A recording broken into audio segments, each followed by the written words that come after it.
It feels so good to be making a Dark Souls 3 video with actual footage. So about a month ago I put out a video talking in depth about everything I'd learned from playing the Gamescom demo of Dark Souls 3. I talked about how the game felt, the bosses, the enemies, the weapon arts, and now we finally have footage of that demo. 4 minutes of it, in fact, plus new info on magic, covenants, multiplayer, New Game Plus, and more, so let's dive into it. So if this is your first time seeing Dark Souls 3 gameplay, the first thing you'll probably notice is that a lot of these animations look really similar to those in Dark Souls 1, and they are really similar. In a sentence, what I've been saying lately is that it feels like the mechanics and the pacing of Dark Souls 1, but with the polish and the fluidity of Bloodborne. And Miyazaki confirms as much in an interview. He says that Bloodborne influenced a lot of the tuning and adjustments to Dark Souls 3, however, Bloodborne doesn't have that same role-playing element and the customization as Souls, so he says that the team will be focusing on those things for Dark Souls 3. But let's talk a little bit about the new features in this demo.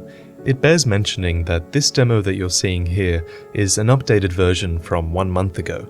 There are some new features we can talk about, like the mana bar, magic, and a cleric-style character who's featured towards the end. Dark Souls 3 still has a lot of development to go before its release date in April, so bear that in mind. But by now, you've probably noticed that there's a mana bar in the top left, just like in Demon's Souls. In previous demos, this mana bar was a point system, and these points were consumed whenever you used a weapon art ability. Now, it's a mana bar, and both magic and weapon art attacks will consume it. If you don't know what weapon arts are, let me quickly explain. A weapon art is activated when you press L2, and it opens up a couple of new moves for your use, depending on the weapon that you're using. So the short sword's weapon art is a stanced weapon art. You hold L2 and your character goes into this stance. From here, you can press R1 to do a special uppercut, guard, break attack, or you can press R2 to do a charging stab attack. The greatsword's weapon art is a combo weapon art. You press L2 and your character slams the sword down vertically, but from there, you can press R2 to do a huge uppercut that launches the enemy into the air. There are also some weapon arts that simply activate when you press L2. For example, the scimitar does a spin attack, and the battle axe does a battle cry. And there's also the weapon art for this mace that's shown towards the end of this clip. Though we can't tell what's happening here from this short clip. It's possible that this weapon art made his next attack do more damage, but it's also possible that he didn't combo it properly. I might be able to try this out next time I get my hands on the game. If you have a weapon art shield, designated by this little sword symbol here, you can use a weapon art with L2 with the shield still equipped. If you have a parry shield, which is designated by this symbol, you simply parry when you press L2. And if you two-hand your weapon, you can use a weapon art regardless of what shield you have equipped. So that mana bar in the top left isn't just for casting spells, it's used for melee combat as well. Mana doesn't appear to replenish over time, but you can replenish it with a new type of Estus flask, which I believe is called an Ash Estus flask. It's visible in the bottom left, the little blue flask there. So now, when you're going through a level, you have to sparingly use your Estus flask for health and your Ash Estus flask for mana. So it's another layer on top of a system that was already a good system to begin with, so I can't imagine this being a bad thing. But let's move on to actual spells. As far as I know, we know of 6 spells so far. There's Soul Arrow, Soul Greatsword, and Soul Dart, which you can see here. For miracles, there's Lightning Spear, a healing spell, and Sacred Oath, which increases your attack and defense for a short while. Obviously there'll be more spells.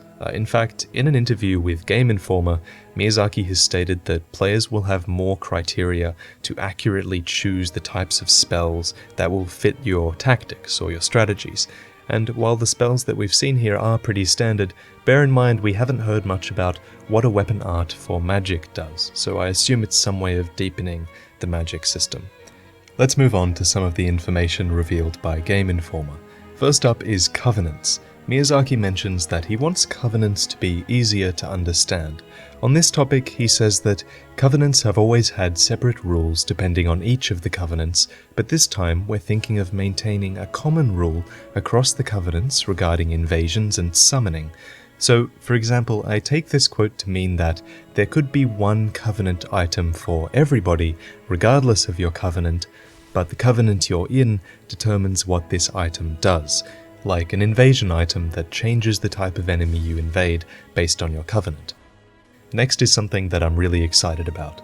For me, one of the best things about a Souls game is that thrill of being invaded and of invading somebody else, and it looks like these systems are going to be simplified, which means that these systems are going to become more popular. Miyazaki states that invasions and summoning will no longer be locked behind consumable items, which naturally will help invasions become more plentiful. He also states that soul memory is being removed, which is good, and they're also aiming for 6-person multiplayer functionality. Let's quickly talk about fast travel. Our players will now be able to fast travel from the very beginning of the game, since Miyazaki apparently liked the convenience that brought to Dark Souls 2. There has been no information on the rumored mechanic where you can create your own bonfire via sacrifice, so we'll have to wait and see if that changes the pacing of the game if it does end up existing. But moving on, remember the Soul Vessel from Dark Souls 2? It was an item that allowed you to respecialize your character and put your soul level points in different categories. Apparently, it's returning for Dark Souls 3 in some form. Next is New Game Plus. One of the best things about Dark Souls 2 was New Game Plus, and the fact that it offered new enemies and new enemy placements and new experiences. Game Informer reveals that this system will be returning. However, bonfire ascetics that allow you to ascend an area to New Game Plus to farm certain enemies and face certain bosses again will not be returning. And next is durability. Miyazaki mentions that he's still tuning the balance on durability, and he wants weapons to break more slowly than in Dark Souls 2, but faster than in Dark Souls 1, so somewhere in the middle. And finally, hidden walls are returning, and unlike in Dark Souls 2, you have to actually hit the hidden wall to unveil it. And before you go, I want to let you know one more thing. I'm going to be playing the TGS demo tomorrow, or maybe today by the time this video is released, and I'm definitely going to learn more about the demo. So I'll be putting this new information in the top line of the description and also on Twitter. So if you're watching this on the day it came out, then follow me on Twitter so you don't have to miss anything. But if you're not following, it's probably just in the first line of the description. I don't anticipate that I'll be able to learn too much more from playing the updated demo, but I'll definitely learn more about weapons and a couple of new spells, so that'll be cool. But thanks for watching, guys. I gotta say, I'm really excited for Dark Souls 3, just because it'll bring the community back together, which is a nice thing, and it's sounding pretty good so far, so let me know what you think in the comments. I still read